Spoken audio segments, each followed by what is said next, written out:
Une nouvelle passée à peu près inaperçue. Une grande banque nord-américaine demande dorénavant à ses clients de justifier tout leur retrait d'espèces.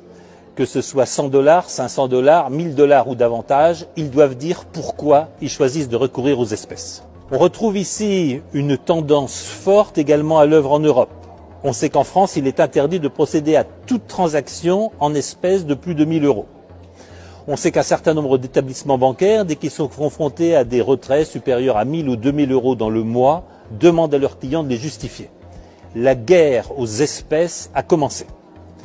Elle se traduit aussi par la suppression des guichets bancaires. Essayez de trouver un guichet de retrait d'espèces ouvert à Bruxelles et vous m'en direz des nouvelles. Tout ceci s'exerce sous la pression des banques centrales qui veulent réaliser la monnaie digitale de banque centrale. Tout ceci se réalise sous la pression d'une planète numérique et digitale qui souhaite que tous les paiements soient désormais exercés par voie numérique, ce qui aura de graves conséquences. Parce que ces conséquences sont triples. La première, c'est naturellement la destruction de toute transparence. Les espèces vous permettent de procéder à des achats anonymes et en clair, de faire ce que vous voulez de votre argent. Alors avec l'argent digital, ce ne sera tout simplement plus possible. Tout achat sera tracé, il pourra être retracé dans l'histoire et il pourra être porté à votre préjudice.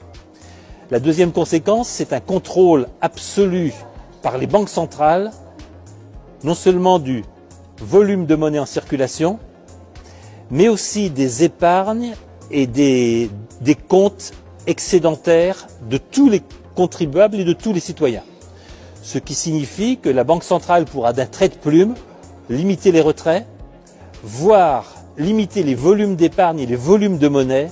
Il lui suffira de supprimer des signes monétaires dont elle contrôlera la totalité. Puis le troisième point, et c'est le cauchemar d'une démocratie, c'est l'arrivée du crédit social. Selon vos consommations, selon ce qui pourra être situé de vos consommations, par exemple vous mangez trop de viande, par exemple vous consommez trop d'eau, par exemple vous roulez trop fréquemment en voiture et vous ne savez pas justifier vos déplacements. On pourra vous attribuer un crédit social, faire varier votre impôt et faire varier votre niveau de taxation.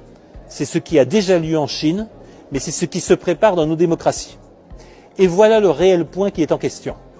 Je peux parfaitement comprendre que pour des raisons de contrôle de la masse monétaire, de contrôle de l'inflation et de reprise des masses considérables d'argent créées à partir de rien, les banques centrales se soucient d'un contrôle accru sur la masse monétaire. Je peux le comprendre. Mais nous devons voir que ce sont nos démocraties qui sont en danger en adoptant des systèmes et des éléments techniques qui sont aujourd'hui le propre des régimes totalitaires. La propriété privée est un élément fondamental de nos démocraties. Le caractère sacré de la propriété privée et des contrats privés est un élément de base de nos démocraties libérales. Tout doucement, sous l'égide du numérique, sous l'égide de la transition écologique, sous l'égide de glissements présentés au nom des meilleures intentions, nous sommes en train d'abolir les différences qui séparent nos démocraties des régimes totalitaires. C'est une pente extrêmement dangereuse. C'est à nos politiques de réagir, c'est à nos politiques de reprendre leurs responsabilités, c'est à nos politiques de ne pas abdiquer devant les experts, les savants, les comités et les big tech.